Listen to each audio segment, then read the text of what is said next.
So welcome back to SNG tutorial, and here we will start a current affairs series for the upcoming APSSB Head Constable CGLE, CHSL and CSLE 2024. Okay, so this is the series 1 and we will cover the important questions, MCQs, which will be useful or beneficial for you for the in the coming examination.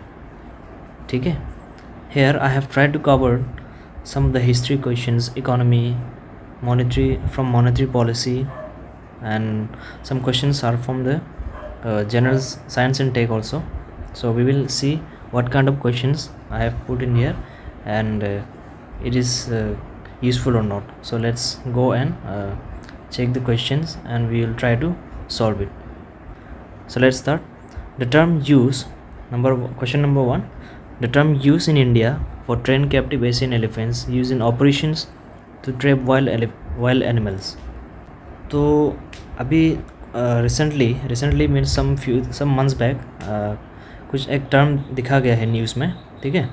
ये जो question जो design किया गया है actually I have gone through the some monthly magazines and other important current affairs source.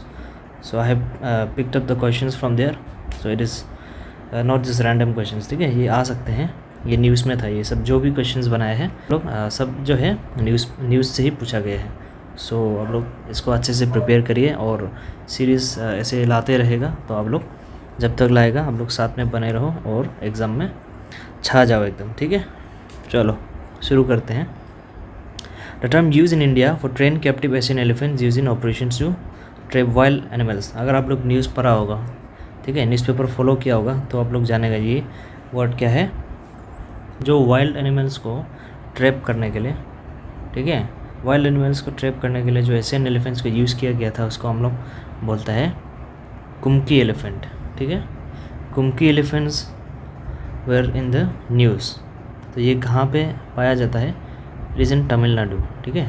तो Odisha government ने क्या किया था कि तमिलनाडु गवर्नमेंट से रिक्वेस्ट किया था कि वहाँ से एक थोड़ा कुम्की एलिफेंट्स को भेजा जाए टू द ओडिशा. तो ओडिशा में वाइल्ड एनिमल्स और वाइल्ड एलिफेंट्स का थोड़ा ज़्यादा प्रॉब्लम हो रहा था, ठीक है. कुछ प्रॉब्लम्स अराइज हो रहा था वहाँ पे, ज़्यादा वाइल्ड एक्टिविटीज़ हो रहा था तो जानवरों के द्वारा, मतलब तो उन लोगों को कंट्रोल में लाने के लिए ओडिशा ने क्या किया, ओडिशा गवर्नमेंट ने तमिलनाडु से ये कैप्टिव एलिफेंट्स को मंगवाने का रिक्वेस्ट किया, ठीक है. So that is why kumki elephant was in news. Okay. And फनम हम लोग जानते हैं, फनम वाज कॉइन्स को हम लोग बोलते थे फनम्स, ठीक है. ये सबको भी याद रखो, कहाँ पूछ सकते हैं फनम को कॉइन्स. फिर मदद, तो ये मैंने क्या किया, ऑपरेशन मदद के ऑप्शंस को डाल दिया ये आपके लिए ताकि आप ऑपरेशन मदद के बारे में भी जान पाओ, ठीक है. और नेक्स्ट क्या है, और Nokrek is a biosphere reserve, ठीक है, जो कि हम लोग ये मेघालय में है, ठीक है, मेघालय में है. तो ये सबको भी लिख के रख लो आप लोग, काम आएगा बाद में, ठीक है.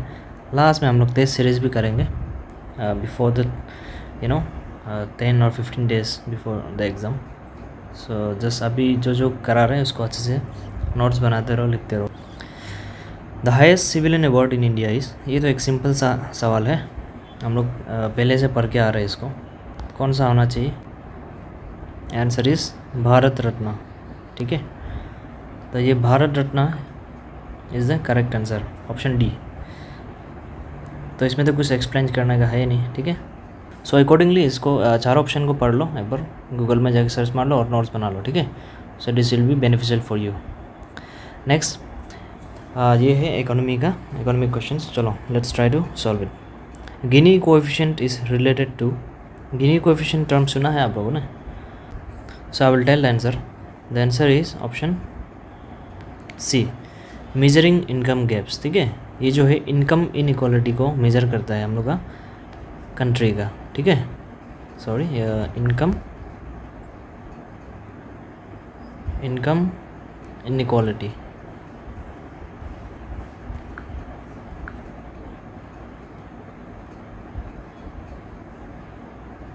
ओके, इनकम इनइक्वालिटी को मेज़र करता है ये, ठीक है. ये सब जो है मेजरिंग टेम्परेचर, रेनफॉल, ये सब जो है आपको कन्फ्यूज़ कराने के लिए दिया गया है.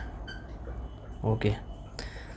सो इसको भी देख लो एक बार, Gini coefficient. Next number 4, it aims to improve the research ecosystem of India. ये कौन सा स्कीम में आता है? अगर आप लोग ने न्यूज़ थ्रूली फॉलो किया होगा तो you will know this that Namaste scheme, ये जो है सेप्टिक टैंक वर्कर्स के लिए, सेप्टिक टैंक वर्कर्स जो होते हैं उन लोगों के लिए बनाया गया था ये नमस्ते scheme, and it is under the ministry of social justice and empowerment. ठीक है। And next operation Ajay, it was an operation to rescue Indians during the Israel and Hamas war। ठीक है। एंड नेक्स्ट वैभव स्कीम जो है यही है इसका answer. ठीक है। It aims to improve the research ecosystem of India. Research ecosystem of India को इम्प्रूव करने के लिए जो स्कीम चलाया गया था there is Vaibhav scheme. Okay. And Airawat, regarding Airawat, Airawat क्या है? एक सुपर कंप्यूटर है। ठीक है, super computer Airawat. I will ask this again after our series ends, तो मेक श्योर कि आप ये सब याद कर लो। ठीक है। Next, Bhitarkanika national park is located in, तो ये है हम लोग ज्योग्राफी सेक्शन में आ गया। अभी लोकेशन बताओ। अभी भितरकनिका नेशनल पार्क कहाँ पे लोकेटेड है?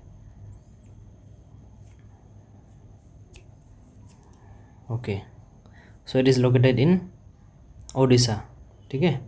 ओडिशा में कौन सा डिस्ट्रिक्ट में? ये केंद्रपारा डिस्ट्रिक्ट में है ये। ठीक है, केंद्रपारा डिस्ट्रिक्ट। एंड गुजरात में कौन सा नेशनल पार्क आता है? गुजरात में बायोस्फीयर रिजर्व्स आता है, कच्छ, रेन ऑफ कच्छ। केरला में आता है फिर हमारा अगस्थ्यमलाई। फिर तमिलनाडु में आता है नीलगिरी। तो ऐसा सभी जगहों के कुछ नेशनल पार्क्स और बायोस्फीयर रिजर्व्स को भी आपको याद रखना होगा। ठीक है। तो ओडिशा में और क्या क्या है ये तो हम बता दिया। भितरकनिका नेशनल पार्क है, फिर एक फेमस पार्क है सिमलीपाल। ठीक है, Similipal. So this all the parks and the places you have to remember. ठीक है, तो ये भी कर लेना और करते रहेंगे सीरीज़ में आगे, और पूछते रहेगा अलग अलग नेशनल पार्क्स का location and the significance. So don't worry about this. Next we will move on to general science sections. ठीक है। The white fur in the royal Bengal is cause by which pigment. तो royal Bengal में जो white फर होता है, ठीक है, पूरी तरह मतलब ऐसे येलो नहीं होता, तो थोड़ा वाइट रहते हैं। तो वो वाइट जो है किस पिगमेंट की वजह से है? So the correct answer is, आप लोग गेस करो थोड़ा देर। I am giving you 5 seconds। After that I will tell the answers and give you the explanation.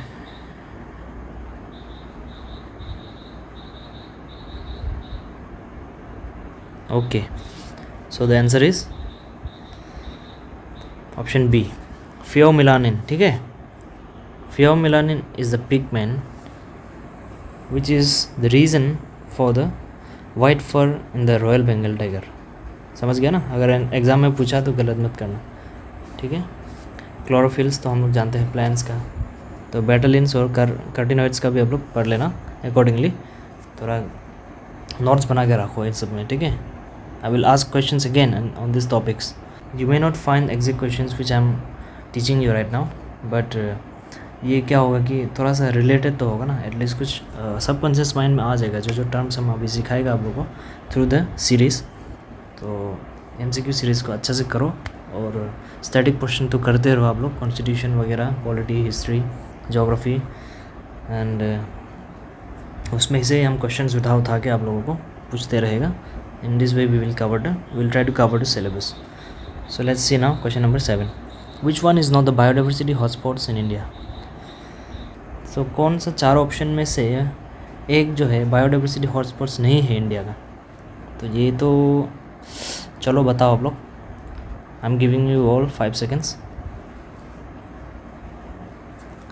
Himalayas है कि नहीं बायोडाइवर्सिटी हॉटस्पॉट्स है कि नहीं इंडिया का? अच्छा, इंडिया में कितने बायोडाइवर्सिटी हॉटस्पॉट्स है मेजर बताओ। मेजर बायोडाइवर्सिटी हॉटस्पॉट्स इंडिया में हम लोग का 4। ठीक है, 4 है, जिसमें से एक आता है हिमालयस। ओके, फिर दूसरा आता है हमारा Indo Burma region is also one of the biodiversity hotspot, और वेस्टर्न घाट्स क्या है, ये भी है हमारा बायोडाइवर्सिटी हॉटस्पॉट्स। तो सही आंसर क्या हो जाएगा? एक्चुअली यहाँ पे नॉट पूछा गया है, तो सही आंसर इज़ ऑप्शन डी। ठीक है, ये तीनों जो है this are the biodiversity hotspot, but यहाँ पे नॉट जो नहीं है पूछा है, तो narrow hills will be the answer. ठीक है, और एक जैसे कि हमें 3 बायोडाइवर्सिटी हॉटस्पॉट बता दिया, और एक होना चाहिए विच विल, कौन सा होगा वो? सुंदरलैंड्स। ठीक है, सुंदरलैंड्स, इसमें ओलिव रिडली टर्टल्स पाया जाता है। ठीक है, ओलिव रिडली टर्टल्स, तो ये this are native to the Sunderland, this species. तो ये सब जगह में कौन सा species and locations based question जो है पूछ सकता है। So we will study this also. ठीक है, तो बायोडाइवर्सिटी हॉटस्पॉट्स होने के लिए हम लोग को बायोडाइवर्सिटी को, आई विल इरेज दिस, कोई भी जगह बायोडाइवर्सिटी हॉटस्पॉट डिक्लेयर करने के लिए क्या होना पड़ता है, कंडीशन, वो भी है। ठीक है, सो नंबर 1 कंडीशन तो क्या है कि the region should have at least 1500 species of vascular plants. ठीक है, मतलब it should have a high degree of endemism. ठीक है, एंडेमिज्म का डिग्री जो है हाई होना पड़ेगा। अभी लेट मी एक्सप्लेन दिस, कि इसका मतलब क्या है कि मान लो आपका ये कुछ पार्टिकुलर एरिया में, हैबिटेट में एक टाइप का स्पीसीज है। ठीक है, तो उसमें at least 1500 species of vascular plants होना पड़ेगा। और दूसरा कंडीशन क्या है कि इट मस्ट कंटेन 30% और less of its original habitat. तो ओरिजिनल हैबिट का एटलीस्ट 30% या तो उससे नीचे होना पड़ेगा, तब उसको हम लोग, I mean the species must be threaten, समझ रहे हैं? थ्रेटेन होना पड़ेगा, जो IUCN रेड लिस्ट में आता है ना हम लोग का, ये एंडेंजर्ड होने के लिए। तो ऐसा कंडीशन जो है 1500 स्पीसीज पाया जाएगा वस्कुलर प्लांट्स का, और जो 30% और या तो उसके नीचे होगा। ठीक है, उसको हम लोग बायोडाइवर्सिटी हॉटस्पॉट कहेंगे। सो अगर आपको समझ में नहीं आया तो we will get back to this topic again, and I will make a separate video अगर आप लोग कहेंगे तभी। ठीक है, नहीं तो नो नीड, आप लोग खुद से पढ़ लो। अगर if you all want then I can explain it later in the next video. Okay, next question number 8, the headquarter of world trade organisation is located in. ऐसे सवाल भी काफ़ी देखने मिलते हैं हम लोगों को APSSB में, so we should be ready for all this types of questions also. So the headquarter कहाँ पे है? वर्ल्ड WTO का, ये हम लोग को पता है, जेनेवा में। ठीक है, स्विट्ज़रलैंड। वाशिंगटन में क्या क्या है वो भी याद रखना पड़ेगा, IMF, इंटरनेशनल मॉनेटरी फंड। ठीक है, तो ये सब याद रखना पड़ेगा। नेक्स्ट ऑप्शन 9, ये पॉलिटी का क्वेश्चंस दे दिया, सब मिक्सिंग रहेगा, समझ रहे हैं ना? Not only geography, not only science, not only history. So I have tried to cover all the 1-2 questions from the all aspects of subjects. Okay, next, in which article right to privacy is given? चलो, अगर आप लोग polity पढ़ा है तो इसको तो सकना चाहिए, बताओ ऑप्शन कौन सा होगा? राइट टू प्राइवेसी कौन सा आर्टिकल में लिखा गया है? ऑप्शन आर्टिकल 17, नो, आर्टिकल 17 में है prohibition of untouchability. Right, prohibition of untouchability, याद आ गया होगा अभी। ठीक है, नेक्स्ट आर्टिकल 19, आर्टिकल 19 है क्या आंसर? ना, आर्टिकल 19 में है प्रोटेक्शन ऑफ 6 राइट्स। ठीक है, हम लोग का 6 राइट्स को प्रोटेक्ट करता है, 6 राइट्स। तो वो 6 राइट्स कौन कौन सा है आप लोग कमेंट करके बताओ। तो अगर आप लोग पॉलिटी अच्छे से किया है, अगर नहीं भी किया तो don't worry, we will cover it. ठीक है, तो आर्टिकल 19 में कौन कौन सा 6 राइट्स बताया गया है, तो वो बताओ। हम 2-3 तो बता देगा, बाकी का 3 आप लोग कमेंट कर दो। ठीक है, एक है प्रोफेशन, ठीक है, freedom of profession, residence, movement, और बाकी का 3 आप लोग कमेंट कर दो। चलो, तो आंसर क्या होगा? Article 21, what do you think?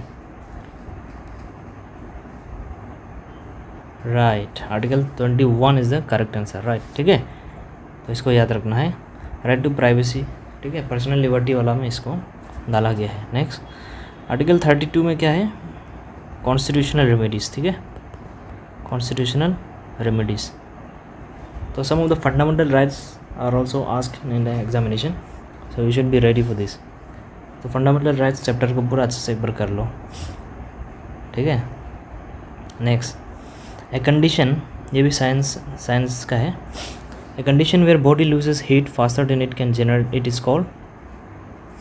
तो ऐसा कंडीशन जब हम लोग का बॉडी हीट लूज करता है, ठीक है, faster than it can generate it, ऐसा कंडीशन जिसमें हम लोग हीट को ज़्यादा जल्दी लॉस करेगा rather than we can generate it, ठीक है। So the correct answer is, what do you think, frost. Frost means icing, right? So it is not the answer. Frost is not the answer. Extremophiles, have you heard this? Extremophiles क्या है? These are the organisms which can live in the unfavorable conditions or extreme hot regions, ठीक है, ये extremophiles above the boiling point of water. boiling point of water कितना होता है? 100 degrees Celsius. Above the 100 degrees Celsius they can live. So these organisms are extremophiles. And acidophiles क्या है, नाम से मालूम चल रहा है, ये जो है बहुत एसिडिक वाला नेचर में भी वो लोग ज़िंदा रह सकता है, ठीक है। Very acidic nature, they can live in a very acidic nature और acidic conditions also. So you have to remember this, extremophiles and frozen icing, and hypothermia is the correct answer here. Option B. Sorry थोड़ा गंदा हो गया, रुको एक second. Option B is the correct answer, hypothermia, remember, ठीक है, where we lose the heat faster rather than it can generate it, ठीक है।